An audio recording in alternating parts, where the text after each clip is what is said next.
Bismillahirrahmanirrahim. Diriwayatkan oleh Imam Ahmad bin Hanbal dalam musnadnya bahwa ada seorang laki-laki yang bernama Nuaiman. Ini Nuaiman di kehidupan Rasulullah SAW ada orang yang seperti itu gitu. Orang yang sering minum minuman keras. Rasulullah SAW marah, murka. Rasulullah kalau yang berhubungan dengan Rasulullah tidak marah. Tapi kalau sudah berhubungan dengan agama, Rasulullah SAW adalah orang yang paling marah, orang yang paling istiqomah dalam kebenaran. Maka Rasulullah panggil Nuaiman, apa yang kau lakukan? Dia katakan, aku minum minuman keras ya Rasulullah. Rasulullah cambuk dia. Kemudian dia bertobat kepada Allah. Kemudian ketahuan lagi minum. Kemudian dicambuk lagi oleh Rasulullah SAW, sehingga sebagian sahabat memukul dia dengan pukulan yang banyak. Sehingga apa yang berlaku? Sebagian sahabat mengatakan, la'natullahi ala Nuaiman. Semoga Allah melaknat Nuaiman. Dia mempermainkan Rasulullah. Dia bilang sudah mau taubat tapi minum lagi. Dia bilang sudah mau taubat tapi minum lagi. Maka Rasulullah SAW mengatakan, la tal'anuh fa innahu yuhibbullaha wa rasulah. Kata Rasulullah, jangan kamu laknat Nuaiman, karena dia itu cinta sama Allah, cinta sama Rasulnya. Dalam riwayat dia dicintai Allah dan dicintai oleh Rasulnya Muhammad sallallahu alaihi wasallam. Ibn Majah menceritakan bahwa Nuaiman ini pernah suatu waktu diajak oleh Sayyidina Abu Bakar pergi ke negeri Syam. Negeri Syam itu di mana? Seperti yang diceritakan tadi, antara daerah Suriah, Lebanon, Yordania, kemudian Palestina. Daerah seperti itu. Umumnya orang Quraisy pada masa itu mereka memiliki rihlah berdagang, membeli dagangan ke Syam, kemudian dijual lagi di kota Makkah. Ketika itu Rasulullah SAW didatangi Abu Bakar. Sayyidina Abu Bakar mengatakan kepada Rasulullah, ya Rasulullah, saya mau izin ya Rasulullah. Mau apa? Saya mau ajak dua sahabat kamu ini ikut berdagang ya Rasulullah. Siapa kata Rasul? Nuaiman. Kata Rasulullah, Nuaiman kamu mau ajak? Mau ngapain? Biar seru-seruan aja ya Rasulullah. Kata Rasulullah, ya sudah, saya izinkan kamu bawa Nuaiman. Ketika itu Sayyidina Abu Bakar membawa Nuaiman sama satu sahabat namanya Suwaibid ibn Harmalah. Siapa namanya? Suwaibid ibn Harmalah. Ini sahabat Rasulullah SAW yang memiliki sifat yang berbeda-beda. Kalau Nuaiman ini aneh. Pernah Rasulullah SAW dibawain makanan banyak, dikasih Rasulullah, dikasih sahabat semua. Semuanya sudah makan, tiba-tiba si Nuaiman ini, sahabat Nabi Nuaiman mengatakan kepada Rasulullah, ya Rasulullah, ini yang penjualnya, tolong kau yang bayar ya Rasulullah. Makanan udah habis. Makanan udah habis. Rasulullah SAW bingung, saya yang bayar. Akhirnya Rasulullah katakan kepada sahabat, ayo keluarkan uang, kita patungan, kita bayar. Rasulullah aja dimainin, apalagi kita orang. Sallu ala Nabi Muhammad. Nuaiman diajak Sayyidina Abu Bakar. Kata Rasulullah SAW, benar kamu mau ajak Nuaiman? Iya ya Rasulullah. Diajaklah akhirnya. Diceritakan dalam riwayat Ibn Majah, diceritakan juga dalam Siyar A'lam An-Nubala, diceritakan juga dalam musnadnya Imam Ahmad bin Hanbal, dalam riwayat Imam Ahmad bin Hanbal. Maka diceritakan Nuaiman diajak oleh Sayyidina Abu Bakar. Sesampainya di negeri Syam, semua dibagi tugas. Fulan bin Fulan kerjaannya ini, Fulan bin Fulan kerjaannya ini, semua memiliki kerjaan. Nuaiman tanya, wahai Abu Bakar, kerjaannya saya apa wahai Abu Bakar? Kata Sayyidina Abu Bakar, kamu mau ngapain terserah kamu wahai Nuaiman. Yang penting kamu ikut saya kan. Kemudian satu di antara mereka namanya Suwaibid ibn Harmalah ditanya oleh Sayyidina Abu Bakar, wahai Suwaibid, kamu mau kerjaan apa? Kata Suwaibid, terserah kamu wahai Abu Bakar. Kata Sayyidina Abu Bakar, kamu menjaga makanan, karena saya tahu kamu ini adalah orang yang senantiasa menjaga amanah. Suwaibid ini kalau disuruh maju dia maju, disuruh mundur dia mundur, disuruh ke kanan dia ke kanan, disuruh ke kiri dia ke kiri. Orang yang ikut aja. Kalau Nuaiman beda, disuruh maju dia ke belakang, kasih sen kanan ke kiri belok. Nuaiman itu orang yang berbeda. Maka Suwaibid mendapatkan tugas, semua mendapatkan tugas kecuali Nuaiman. Sehingga ikhwani, apa yang berlaku, apa yang terjadi? Sayyidina Abu Bakar pergi sibuk dengan kesibukannya, sehingga datanglah waktu siang. Nuaiman sudah lapar. Nuaiman cari makanan. Dia nggak punya uang, diajak Sayyidina Abu Bakar tapi tidak diberikan uang. Sehingga dia cari-cari makanan. Dia tahu Suwaibid yang jaga makanan, dikatakan, wahai Suwaibid, saya mau makan, berikan kepada saya satu roti saja. Yang terpenting apa? Saya makan sekarang, saya sudah lapar. Kata Suwaibid, ya Allah Nuaiman, kita tunggu Abu Bakar saja sehingga dia datang, karena ini amanat. Amanat dari Abu Bakar, saya tidak boleh berikan kepada siapapun kecuali atas izin Abu Bakar. Kata Nuaiman, kasih saya makanan, kalau tidak saya bikin masalah sama kamu. Merah wajahnya Suwaibid, karena dia tahu, jangankan saya, Rasulullah aja dimainin. Bingung, apa yang harus saya lakukan? Akhirnya Nuaiman bilang, gampangannya aja, kata Nuaiman, kamu kasih saya makanan, atau kalau tidak saya bikin masalah sama kamu. Bingung Suhaib pikir panjang. Setelah itu dia katakan, ya sudah Nuaiman, saya tetap mau jaga amanah Abu Bakar, karena saya takut ini adalah perintahnya Allah, perintahnya Rasulullah SAW, dan perintah daripada Abu Bakar sahabatnya Nabi. Kata Nuaiman, kalau memang begitu kamu maunya, ya sudah, berarti kamu ngajakin berantem sama saya. Nuaiman pergi ke pasar. Dia cari-cari tempat penjualan hamba sahaya. Dia lihat-lihat beberapa hamba sahaya. Ini berapa harganya? Ini katanya 10 qalanis. Ini berapa? Ini harganya, hitungan orang zaman dahulu, kita sih hitung seperti dirham, berapa ratus dirham gitu, 200 dirham. Yang ini berapa? 300 dirham. Yang ini berapa harga hamba sahaya? 300 dirham. Harganya antara 300, 200 sampai 100. Kemudian Nuaiman mengatakan kepada penjual hamba sahaya tersebut, saya punya juga hamba sahaya, tapi saya jual cuma 20 dirham saja, murah. Katanya, apa benar ada hamba saya harganya segitu? Iya, karena dia punya aib, ada kekurangan. Apa? Nanti kalau kalian tangkap, dia bakalan teriak, saya ini bukan hamba sahaya tapi orang merdeka. Akhirnya semua orang berkumpul mau beli. Ini Nuaiman sama Nuaiman diajak ke Suhaib bin Harmalah tadi. Kata Nuaiman, itu ada orang yang berdiri sedang menjaga makanan, itu hamba sahaya saya, tangkap saja. Oh baik. Diberikan uang 20 dirham, dimasukkan oleh Nuaiman ke kantongnya. Kemudian Suhaib ditangkap. Ketika ditangkap, Suhaib teriak, saya bukan hamba saya orang merdeka. Maka orang-orang tersebut mengatakan, saya sudah tahu kekurangan kamu. Ini memang kekurangan kamu, memang kamu, tapi saya tidak perlu dengan bacot kamu, yang penting kerjanya kamu gitu. Ya kan hamba saya untuk apa? Untuk kerja. Mau dia ngomong apa, mau ngomel, terserah, yang penting dia mau kerja.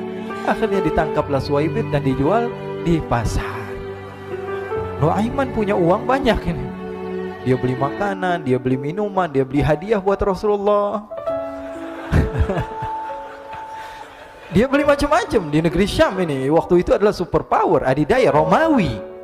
Pada masa itu semua barang mahal, tapi Nuaiman banyak uangnya. Dia belanja ini, belanja itu, sehingga Sayyidina Abu Bakar pun pulang.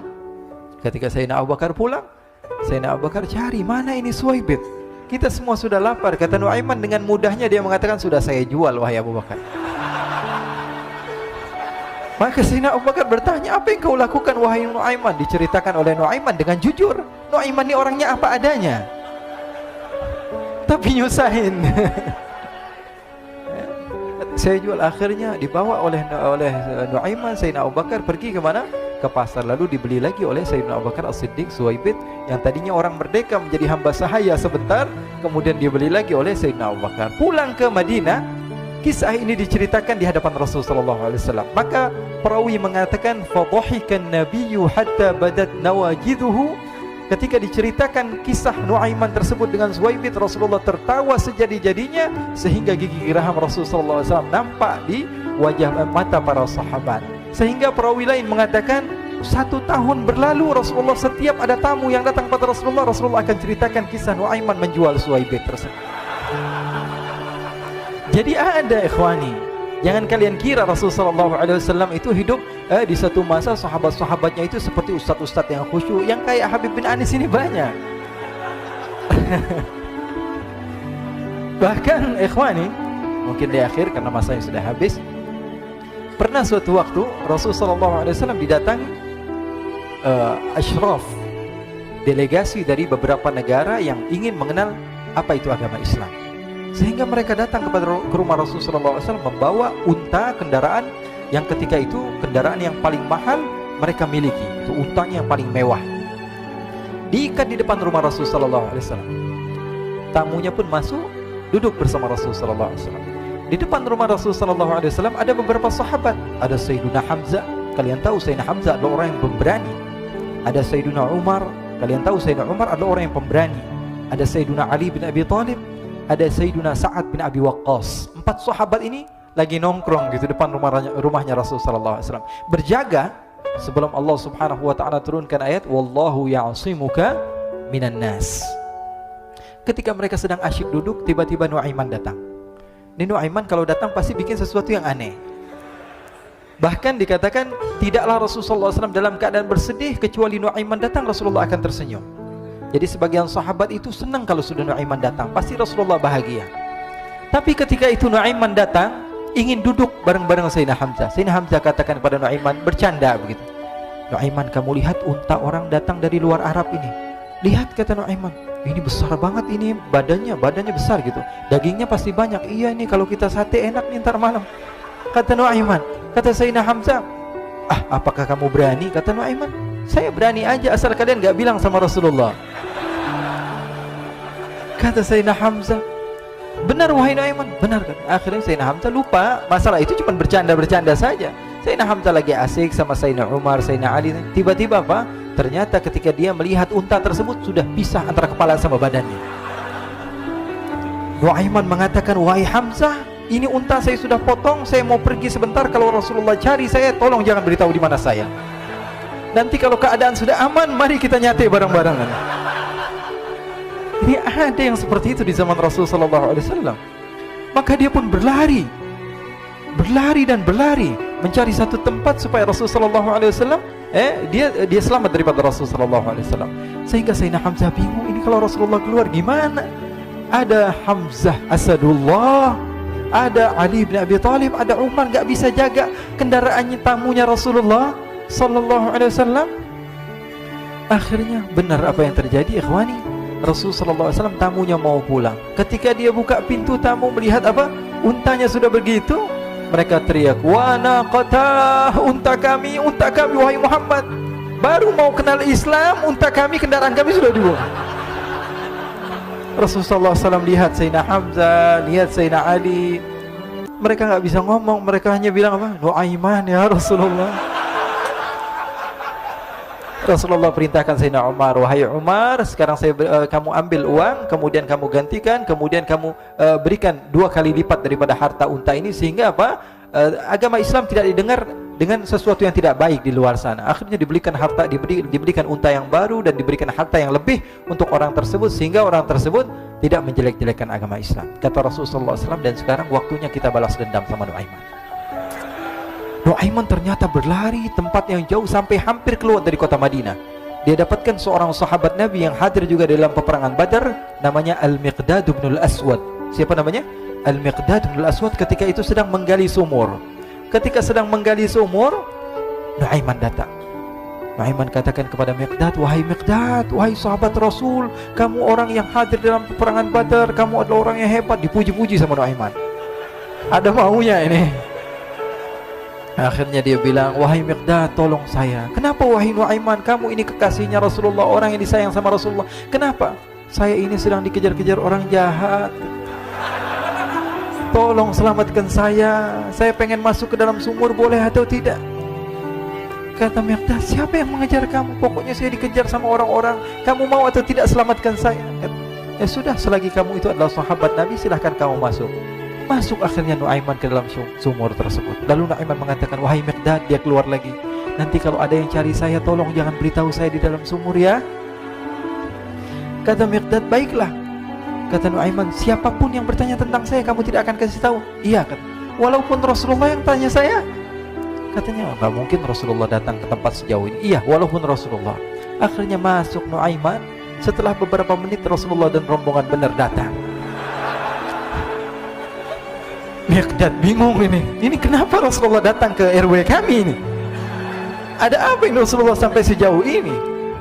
Ditanya, ya Rasulullah, ada apa ya Rasulullah? Kata Rasulullah, saya cari Nuaiman. Di mana Nuaiman? Innalillah, kata Miqdad. Enggak dijawab ini Rasulullah. Kalau dijawab saya ingkar janji. Akhirnya apa dia katakan? Wahai Rasulullah, mata saya tidak memandang kepada Nuaiman, tapi tangannya nunjuk ke dalam sumur. Sahabat. Apa dia bilang? Mata saya tidak melihat kepada Nuaiman, tapi tangannya nunjuk ke sumur. Akhirnya dibuka sama Rasulullah, Nuaiman muncul. Kata Rasulullah, Nuaiman, kamu bikin malu saya, wahai Nuaiman. Ya Rasulullah, yang bersalah bukan saya, tapi orang yang mencari saya bersama kamu ya Rasulullah. Akhirnya Rasulullah nengok, siapa? Ternyata Nuaiman sudah lari kabur. Sallu ala Nabi Muhammad. Kisah-kisah seperti ini sebenarnya banyak sekali ya. Ini menunjukkan kepada kita bahwa kehidupan Rasulullah itu begitu indah. Rasulullah SAW, kalau kamu mau menjadi orang yang baik, contoh Rasulullah.